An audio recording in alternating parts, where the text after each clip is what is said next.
Welcome back, 1570 AM WNST. My next guest is Nestor Aparicio. Nestor, welcome in. How are you? Happy bye weekend to you. We're, be watching, right? Just sitting at home watching this weekend and saying, what can hurt us now as Ravens fans, right?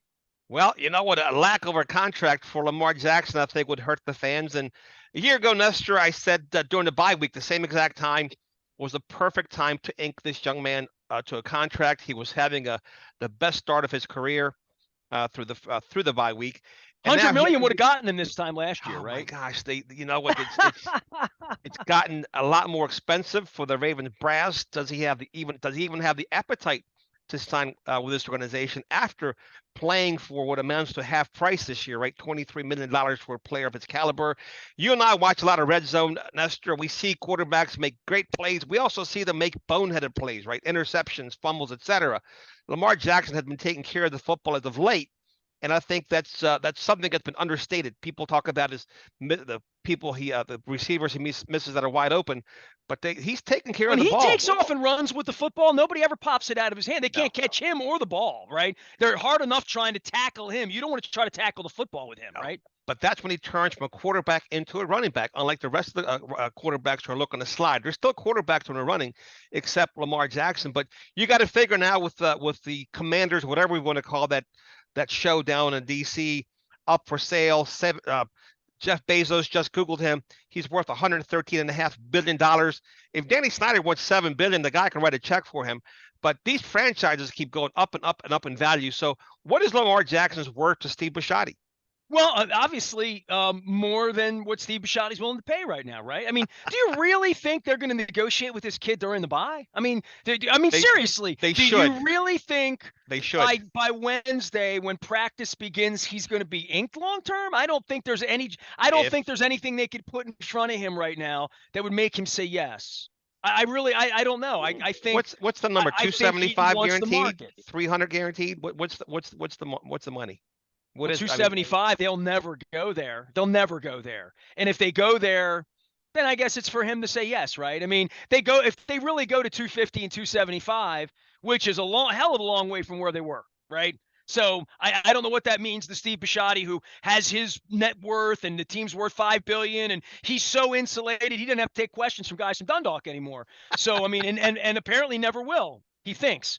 But well, nonetheless, go ahead. One thing that not to interrupt you, but one thing that was striking to me, and I used to do this when Joe Flacco was in his later years with the Ravens.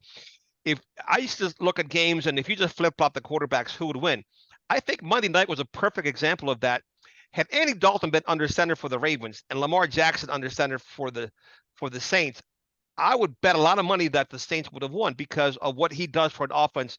Opened up more holes for Alvin Kamara, gets single coverage, maybe perhaps for Chris Olave. The guy just does so much for the offense, and he was the best player on the field Monday night. He may be the best player in the NFL. Well, I mean, certainly where Josh Allen is injured right now, right? And Mahomes has won and doesn't have the same kind of weapons, and they don't have the same kind of defense. Certainly didn't have the same kind of protection before Orlando Brown got there, right? And they made him a left tackle. Look, I'm bullish on the Ravens all of a sudden, right? I mean, it's easy to get optimistic when you see their schedule, you see them getting healthier, and you see things like Roquan Smith, right? Like they took their weakness and made it a strength with a second round and a fifth round throwaway draft pick, and the Bears are paying the freight. And who cares what they have to pay him in the future? One of the ways that Bisciotti and DeCosta would look at this is like, well, let's just overpay and get out of cap, get out of whack a little bit. We'll lose some guys, but let's keep him as the heart and soul the next 5 years as the Lamar of the defense, and we'll figure Lamar out. We already have $50 million aside put down for him. It's just about guaranteed money now, and that's about whether Steve wants to put the 93 or the 91 into the boat next week, right? You know, what octane he wants to put in the boat. So if they want to hold this thing together, they can. The question has always been, do they believe Lamar Jackson at 28, 29, and 30 will not have, that he will have the same running back skills that Willis McGahee would have, or anybody else that's taking hits and taking a pounding and calling games and breathing hard? Dude, that pass he threw the other day that was incomplete. Yes. The pass where he rolled out, the ball hits the ground, was it the guard? Was it Linderbaum? Whoever, Moses, somebody Moses knocked the stripped him. Yeah, ball. Moses knocked the ball out. Knocked the ball out of his hand. He runs around, picks the ball up, throws the ball 58 yards on the fly, hits the guy on the hands, on the hash, The numbers. inbounds. Yep. And he doesn't have that receiver that could come down with that ball on the roster either. Mark I'm Andrews not is anti-Lamar. I don't think Eric's anti-Lamar. understood. I think we're all questioning what's it going to look like when he isn't running anymore, and will he be a $52 million quarterback in 2026, 7, 8? And it's, and what will the team look like at that point if it Carson Wentz is somehow? And literally, I'm just throwing his name out as one of the guys, but I see Robert Graham's a star again, right? RG3, he's out high-fiving. That's my guy, and like all that on TV and running around, getting Adam Schefter to take his clothes off. I saw all that last week, right? That was not a good look. I'm trying to unsee that. Poor Adam. I mean, Adam and I are friends. We used to be. I don't know. I mean, but there's a point where, like, where's the mileage on Lamar to say you're going to make him the highest paid player in the history of the game, and how he's playing now versus what it would look like 3, 4, 5 years from now? Because you're paying for it. Steve's paying for it. They get a championship out of it. I guess it doesn't matter. It didn't matter with Joe, right? But if they don't win, I like their chances a lot better with a stripped down Chiefs, an injured shoulder of Josh Allen. I like their chances a lot better because they're getting healthier, and they're a better football team today than they were 6 weeks ago. And I can say that because they have JPP running around 15 snaps, Roquan Smith in there 60 snaps a game, not to mention the guys that are now. Josh Bynes becomes a situational player. Patrick Queen becomes a better player. Malik Harrison becomes depth. I know here they have the best depth in the league too. I'm reading that too, right? I still read about football, Dan. So I don't know what there is to not like about them with their schedule. Now, you could say, who are the receivers? How's Andrews' health? Bateman's not here. Deshaun Jackson has a hammy. By the way, you won the bet. Congratulations. I hate when it's those type of bets. I wish I was wrong. I wish he would have came down with that ball that Lamar threw down the field after the strip by Moses. And that's people that want Odell Beckham Jr. He's coming off of an injury. He's not going to be a big factor this year. He's looking for a 3 or 4 year deal. That doesn't fit the Ravens' MO. You're not that wide receiver one that everybody wants. He's not coming. He's not out there unless they do. I guess they can't trade for anybody right now. So it is what it is. I don't know if they put Victor Benjamin in there and have him. Well, if Odell Beckham wants to come back and play for a 9-3 football team 3 weeks from now at Thanksgiving, right? After the Jacksonville game, right? I mean, that would look a little bit like Eric Weddle, right? I'll work into shape. By December 15th, I'll be good. We hit Pittsburgh. We hit Cleveland. We hit Cincinnati. He looks like a real player. He's catching 6 balls a game and shutting the hell up, which it ain't happening. You know what I mean? I don't know how much personality you want to usurp with Deshaun Jackson, Dez Bryant. I mean, they've gone through the litany of the poster board guys. Hey, man, have at it. But Roquan Smith's not that guy. I mean, that guy's a grown-up.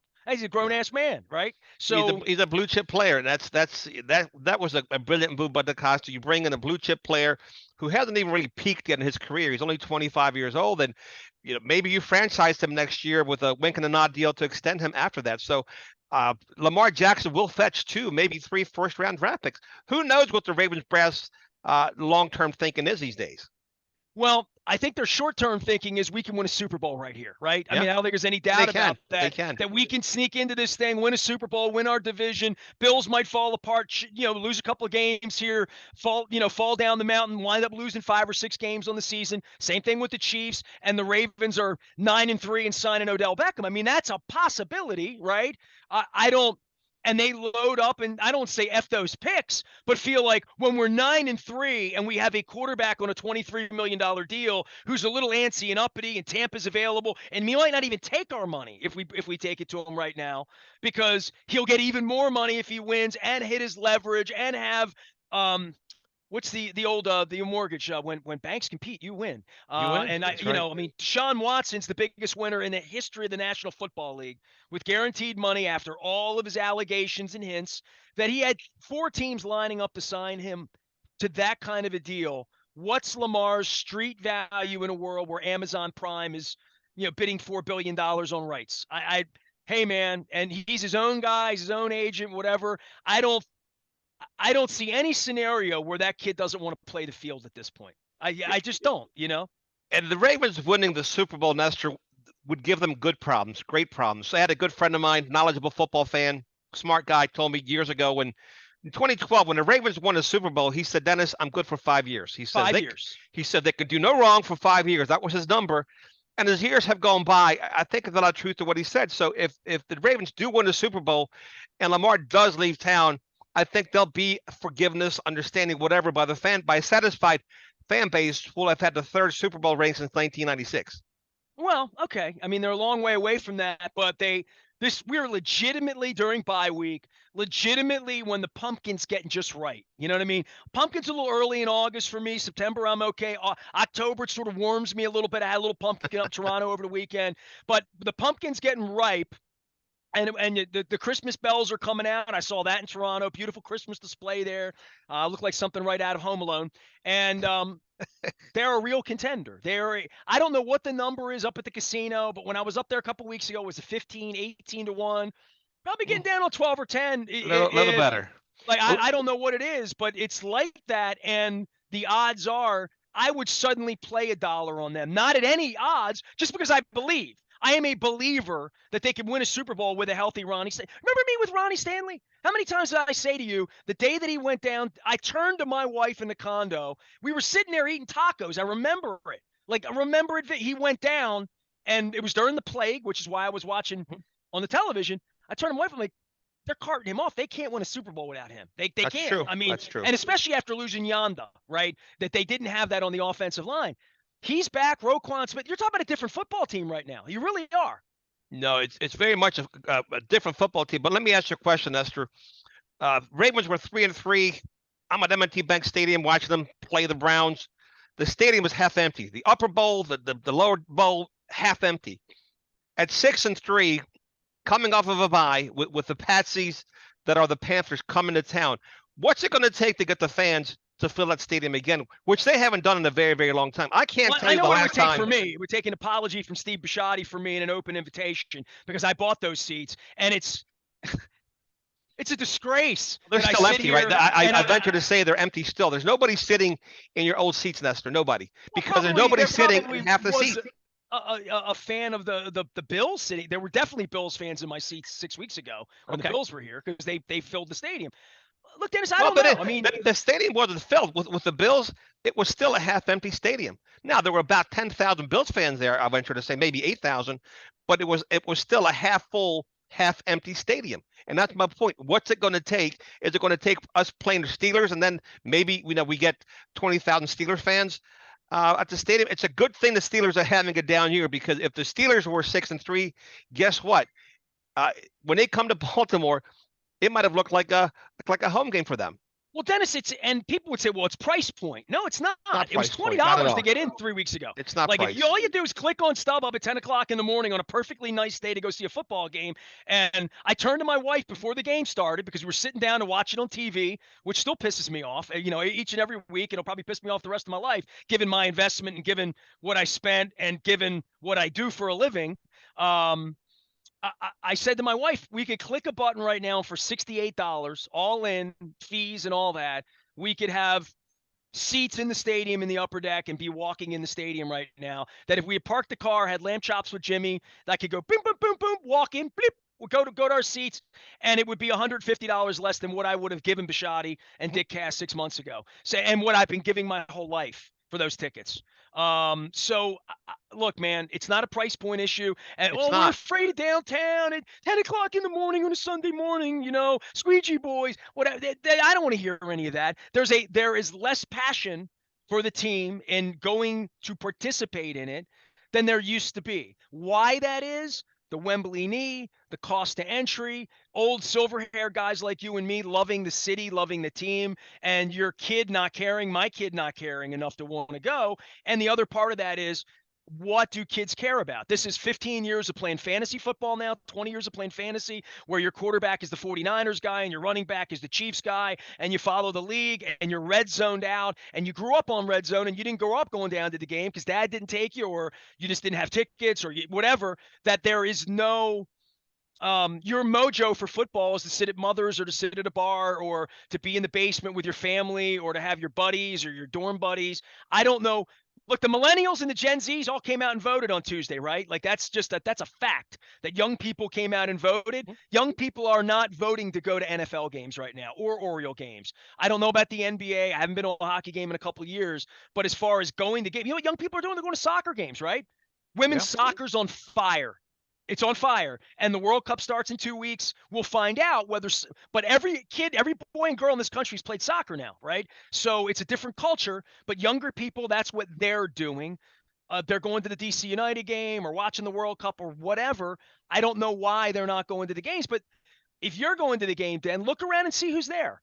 And it feels to me like people that go to a movie to be at a movie or go to Oriole Park to sit at the bar and sit out in the center field bar and just be there or sit on the lawn at a concert. They're not an affinity fan. They just want to be there and drink beer and have a bender. It's going to the beach. It's not, it's third down. We need our nickel package in, Right. Like understanding the game. I don't see that on the looks of people's faces. And it was the premise of what I did in 1996, right? Like the premise of WNST and me building this was to explain the game better on a Monday, which is why Mike Nolan was here and Rex Ryan was here and Marvin Lewis was here. I don't know that the fans who go to the game are as engaged with the game as they are with the bar, with the girls, with the club seats, with the pomp and circumstance, with the Ravens walk, with what it taking a selfie, putting a hashtag, that they don't know Roquan Smith is the 8th overall pick from Georgia and remember him coming off the board, literally. The other thing, Nestor, is that we hear this all over the NFL. When you're watching TV, you hear fans that have traveled, the opposing team fans, to destination cities like New Orleans. There were a lot of Ravens fans, for instance, because you're going there to have a party, to have fun. Don't know if Nashville's in the same situation, but Vegas, that's a destination place, right? So and those stadiums are still not filled because I think it's a phenomenon not just unique to Baltimore, but I think it's all over the NFL. Attendance at the stadiums is down. The stadiums are sold out. I get that, but fannies in the seats. I mean, the 12th man isn't what 12th man used to be. Well, in certain stadiums, right? We always had that reputation here. They have that reputation in Philly. They had that reputation in Seattle. But like, look at MetLife Stadium, what that is for the Giants and the Jets. They can never fill it enough to make it loud enough. The Giants fan base was an older, more quiet, genteel fan base because it was a more expensive ticket. Getting to the Meadowlands on a Sunday morning was not something that was easy to do if you lived in Brooklyn. Even if you loved the Giants, you didn't have a tradition of going, right? So there is the point where your family, my family, everyone tailgated. It was a menu thing. It was a neighborhood thing. Dennis, I'm going to tell you right now that I'm glad you brought this up because this is great to talk about during bye week. I traveled to Toronto over the weekend, and I traveled through Buffalo. So I flew into Buffalo on Saturday morning, and I had a beautiful breakfast at a beautiful place called Breaking Eggs in Williamsville, New York, right around the corner from Amherst, right by the airport. Man, Buffalo's a place, man. Like, I don't know if you spent time there or not. Never been there. It's like going back in time a little bit in that way because I rented a car because I drove to Toronto. So I drove through some neighborhoods to get to this place and then through some neighborhoods to get to the highway. There wasn't a street I went down, and I'm not talking like Buffalo doesn't even have highways. Buffalo just has roads and houses, and it's very Pleasantville looking, Every street, every car, every house, everywhere I went on a Saturday was Bills shirts. In the restaurant I was in, there were 14 of the 40 people were wearing Bills something. In the car, bumper stickers. Great every house. Great fan base. I saw Kathy Hochul things and the guy she ran against began with a Z, whatever his name was. I saw the political signs, but there were Bills. Let's go Buffalo Bills everywhere. Josh Allen dolls out on the lawn. So it reminded me of Pink Flamingos, Festivus, right? The car flags we had here in 2001. And that it felt like your family. David Modell and the Modell people made it feel like your family. I can tell you, and I can promise you, from my heart of hearts, I've been on the inside. This is not a family vibe. This is business for them and a circus for us. You know what I mean? There is no connection with the fan base in that way. I mean, Lamar hugging the kid the other day. They put out these videos. It's a show. It's Wag the Dog. They're doing at Ravens.com. They are orchestrating a Hard Knocks that never ends. That comes in little snippets. I mean, they had Eric DeCosta interviewing the mascot, and he doesn't have time to talk to the media and answer questions. So they're on a different plane in the way they're handling their brand. Chad Steele's their brand manager. Okay, so I'm in Buffalo, and I spent Saturday there, and I witnessed this phenomenon, right? And my dear friend Mike Sprotti, Sig's my buddy, his nephew and I are lifer friends. And we're the same age. We love, it's this Billy Joe. We like the same music. We like the same bands. We like the same clothes, So we're hanging out with his family and talking Bills and talking stuff. And it's just Bills. People walk in the record store, they're wearing a Bills hat. Like, it's everywhere, like it was here. We know what that feels like. You and I know what that feels like with the Orioles in 79 and 83 and the 90s, where the Orioles were everything here in 1994, 5, 6, 7, 8. Then the Ravens came in, and the Orioles haven't been the same since, right? So I go to Toronto, and this is the amazing thing. Now I'm in a city of 4 million people.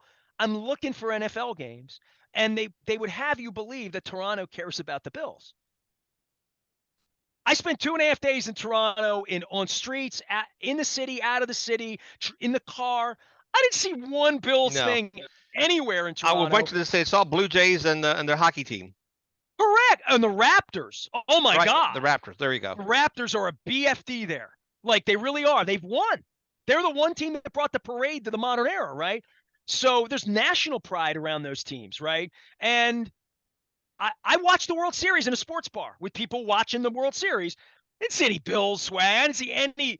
I saw some NFL stuff here and again. I saw a Steelers shirt. I mean, see Packers, whatever. But then I went on game day looking for games, and I went into my sports app, downtown Toronto, the big sports bar that had thousands of people in it the last time I was in it for the Maple Leafs and the Caps a couple of years ago. I went in, and we're sorry, TVs, they're not working today. So I'm thinking, like, this is a giant sports bar at 11 in the morning. I'm like, you don't have the games? Like, you kidding me? So I went to 3 different sports bars. The one place wasn't even open until noon. A place called the Loose Moose, where I partied with Brady Anderson back in the day in the 90s. Still open. Established 1989. It looks like Cheers, Dennis. You'd love it. 2 blocks from Skydome. So I found a place called Score Toronto, and it was open, brunch, whatever. Soccer, the NBA channel, soccer, Canadian football, hockey, leftover hockey. I'm talking 11:30 in the morning. I'm sitting at the bar at 12:58, and there's no NFL on in a sports bar. And people engaged with Liverpool, Arsenal, right? And I'm like, throw me a freaking bone here. Put the Bills on, put something on. So they got the TVs going. They're like, we're going to put Red Zone on when the soccer game's over on the middle TV. I'm like, thanks. By the time 2 o'clock rolled around, there were 5 games on. There were some Bills fans over here, some Packers fans over here, but there was nothing. There were 45 people in the bar. None of them were particular. There was one really big Bills fan in the bar, and a bunch of us sitting at the bar watching the Bills and Jets. People were making bets on their phones. I knew a couple of people there but like, I go to Bono, I do my thing. I got up early, 4 a.m. Toronto, got across the border, had breakfast in a coffee shop called The Spot. There's a chain in Buffalo. The nice little egg sandwich is nice. I'm sitting there on Monday morning. They lost to the Jets, right? Yeah. So now I wake up in Buffalo at 8:45 in the morning, and I'm watching people come in. Bills sweatshirts, Bills hats, Bills shirts. Oh, they love their Bills, man. They love their Bills. Talking the game, at every table. There were 3 women at the table bitching about the Bills. Like, literally having morning coffee. It wasn't my kids, my job, my husband, it was all, I heard all the conversations were Bills talk in a coffee shop in Williamsville. And that's the culture of what the Bills have created. And they're giving them $2.2 billion to build a stadium. Yeah, they're way up there as a fan base. Hats off to them. They're passionate. The Bills Mafia travels well. I mean, that's their top 3 if not number one in terms of NFL most passionate Show fans. me the place in Baltimore right now next weekend that Purple Friday is still Purple Friday, right, where the conversation all weekend is nothing but Lamar, Lamar, Lamar, Lamar. Look, man, I went down to the farmers market on Sunday mornings downtown when the Ravens were the Ravens, back in 08, 9, 10, 11, when they had that thing going and they had the same people in the seats every week. And now they're begging people to come down and see this kid play. You're right. I mean, there's something wrong. Well, at least we don't live in Indianapolis. At least we're not Colts fans. We'll save that one for next week, right? A lot to unpack right there with the drunken Jimmy Irsay following in the footsteps of his drunken father, Bob Irsay. Yeah, I mean, I look, I can disparage Jim and that thing the other day. I mean, I don't know what he's doing there. Well, I mean, this really is a race to the bottom with these friggin' owners, right? It really and is. Bisciotti's involved in it, and now he's not taking questions. So I'm going to put him in the boat with these people. I mean, I'm going to portray him where he needs to be portrayed, which is too absentee here of local people to make a difference to get people in the seats. He needs some more local cheerleaders in town and not more people in the media outing the words of their injured linemen and saying they're working them too hard out there. And they're winning right now. The town should be purple right now, right? It really should be. It should be, and it's not. That's food for thought for sure. Nestor, always I appreciate your time and your insight, your thoughts on my show. Wish you a very, very lovely Veterans Day weekend. Well, I'll tell you what, it's going to be lovely for me. I want to give one quick plug. Do I have time for a plug? Sure. Sunday morning when you're watching the Seahawks game and playing the GOAT, my man Niels, who saved my wife's life, Ryan Jensen got him 2 tickets for the game for him and his brother. So they're in Munich seeing the GOAT. So we're going to really enjoy sitting and watching and seeing the pictures that Niels and Max are going to send my way. So if you're out on social media this weekend and you want a little update on the my wife's twin brother in Germany, he'll be in Munich in section 245 in the upper deck. Well, big ups to you and your family for facilitating and making that happen. And he better damn well get a pretzel and a bratwurst, and I'll send that note to him. So. There you go. There he goes. Nestor J. Aparicio doing great things in our community and abroad here on Baltimore Positive WNST. With that, we'll take our next break and come back right after this.